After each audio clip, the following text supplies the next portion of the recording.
పద్దెంది పడిమెట్ల పైకెక్కి గుడికేగు భక్తులకు ఎదురొచ్చే బంగారు స్వామి ఇరుముడులు స్పృశించి శుభమనుచు దీవించి జన బృందముల చేరే జగమేలు స్వామి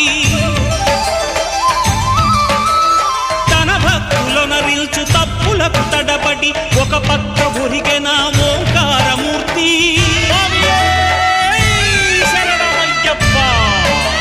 స్వాములందరూ తనకు సాయము కాగా ధీమంతుడై లేచే ఆ కన్య స్వామి